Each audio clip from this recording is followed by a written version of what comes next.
What's going on, guys? It's CBBs, and today I'm going to be talking about sniping self-res.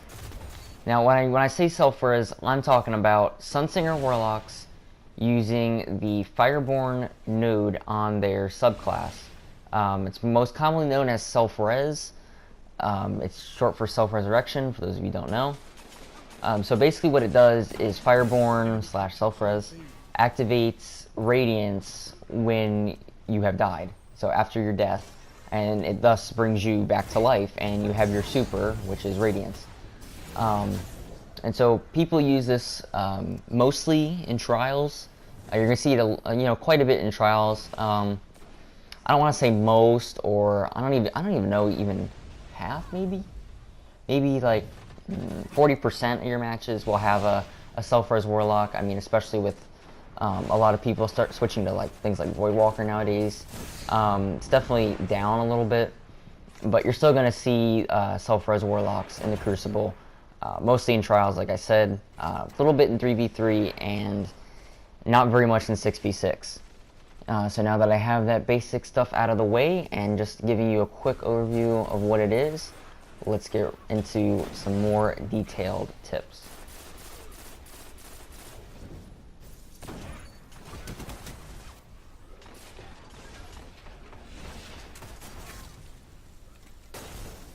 Heavy ammo inbound. Gained the lead. Lost the lead.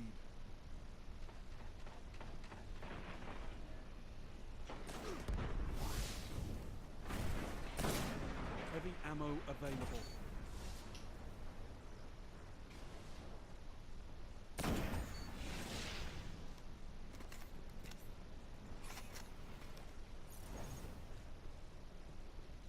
You're in the lead.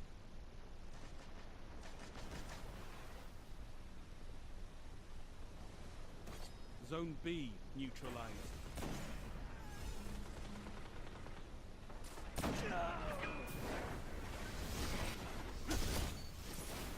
Zone B secure.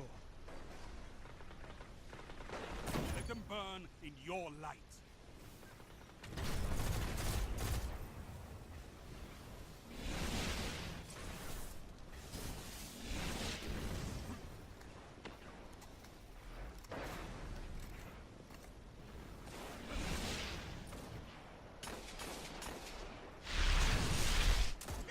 So to start us off, I want to just first start by giving a quick overview of basically, okay, so the first thing when sniping self-res is you want to know who has self-res, and you basically want to know who they are and where they are. You really need to have an overall awareness of who's a self-res and where they are. So to start, I don't know how many of you know this, but when there is a fellow guardian with a super, whether it's an ally or an enemy, they will have a yellow blinking signal. And where the signal is, as you'll see in these clips, because I snipe self-res in every single one of them, so they obviously have their super. You're going to see where it says level 40 next to their name, or even if they're a low level in Crucible, like a regular Crucible. Their level box will have, when they have their super ready and ready for use, their super box will, or their level box will have a yellow aura next to it, or not next to it, around it, I should say. So there'll be a yellow aura that comes off of it, like you can see right there, just indicating that they do have a super. So when you know that a warlock, specifically a Sunsinger, has their super, as most of them use self-res, especially in trials, they're gonna have that yellow aura around their name, just like this guy right here. And another thing with actually, as well as knowing what warlocks do have supers, you also, especially in trials, it's very easy to, because you know who your teammates are and who the other team is, which you really should be doing pre-match. Although you might not always see streamers do it, because they really don't care what the other team has, because they're so good, they really just don't care who the other team has, or what they are, whatever. So really, in the beginning of trials matches, you should really know what subclasses your enemies are using, And so you just got to take note of what the other the other team supers are, and so just keep note of who is the self-res or who are the self-reses, because some teams run with more than one, and of course it's a pain in the butt, but you just got to deal with it. So just know who the Sunsingers are, and of course I usually check just to make sure they're using self-res, although most commonly, like I said, they're going to be using self-res. So just knowing who they are, so just remember like their gamer tag, or even if just just take a quick glance at their gamer tag, just shorten it down, like if they have a long gamer tag and has multiple things in it, and just pick like one word or something out of their gamer tag that you can call out or remember to your teammates, that person has self-res and that they are a self-res capable warlock. And so you really just need to know who it is, right? And then once you know who they are, once you kill them, and this is something you can, tell your teammates as well, just ask them if they had like a yellow aura next to their level box. You got to help each other out. You got to communicate. Killing self-res is really a coordinated, team-oriented thing. So really, you just got to know who is the self-res and when they have it. So now that we know who is self-res and really what they are, the next thing is really about getting your sights acquainted to sniping a self-res. So really, there's a video I made. I don't know how long ago it was. I think it was, I want to say 3 or 4 months ago. No, 3 months. I want to say 2 or 3 months. And it was, I think it's called like primary weapon reticle sniping tip or something like that. I'll link it down in the description below. That I use in the same manner for self-res sniping. And what I said basically in that video is that when you're going to snipe like a regular revive, like in trials and 3v3s, whatever, when a teammate is reviving someone else on the enemy team, that you put your hip fire reticle, like you see as I'm using last word there right now. You don't see it because I'm running, but even that little arrow, so right there you can see in the center of my screen there's the hip fire reticle right there.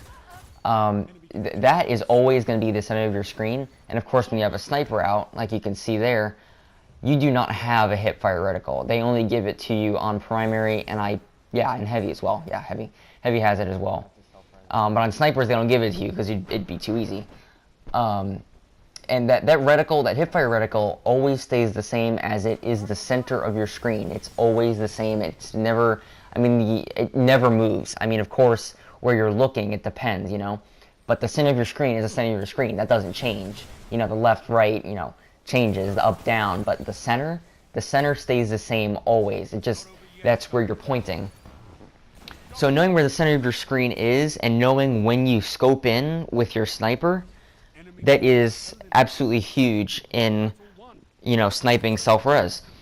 So you really have to get comfortable knowing where the center of your screen is. And, what can help a lot with that is before you even take out your sniper to snipe a self-res, is put your, just drag your hipfire reticle, to where the self-res's head, or the warlock's head is going to be. And that takes practice as well, getting comfortable with anticipating where the head of the warlock is going to be. And of course, self-res is different from regular reviving, as their head snaps back in a certain way. That's different from a regular revive. A regular revive, their head just stays in one place. It just pops up and down. But when they self-res, it snaps back and then forward, and then that's when you're able to snipe, when it snaps back forward. Or snaps back forward, that doesn't sound right, but you know what I mean. It comes forward from its snapped back position. You get what I'm saying. So right there, they self-res, and they kind of tilt backwards, and then they come forward, and that's when you can snipe them without them being immune. And so really, you just need to get comfortable knowing where the head is going to be once it does snap forward. And so you just need to practice, knowing where the center of your screen is, using that primary hipfire reticle to your advantage to know right there. I didn't even use my doctrine hipfire reticle because I'm very comfortable with knowing where the center of my screen is. So using that hipfire reticle is huge because you don't have to aim in. It's quick, easy. You can just drag, and this is no longer any self-res sniping. This is just gameplay that I'm just talking over at this point. And so just knowing where the center of your screen is. So using your hipfire reticle is a huge advantage. It's quick. You don't have to aim down anything, and you can like pre-aim. Switching between your primary and your sniper doesn't change where your reticle is going to be once you scope in. It's the same thing. So you just aim in quickly in the general area. I mean, you want to get it as close as possible, and of course, the more you do it, the better you're going to get at it. Getting your hipfire reticle close to where the warlock's head is going to be once it does snap forward. And so you just simply switch to your sniper, you scope in, and you just anticipate the shot. If you're good at just sniping regular revives, you'll be perfectly fine, and you'll adjust quickly to sniping self-res. It's similar but different in their own ways. So really, that's about it. I mean, it's just getting comfortable with knowing who is the self-res, knowing where they are. You also want to keep tabs on self-reses that are down. People that have self-res that are dead, you want to keep tabs on where they are, and you want to set yourself up in advantageous positions to snipe them, and just be watching and just knowing like where they are. You can also beta self-res, but that's like more of an advanced tactic. So I hope you guys enjoyed, and I'll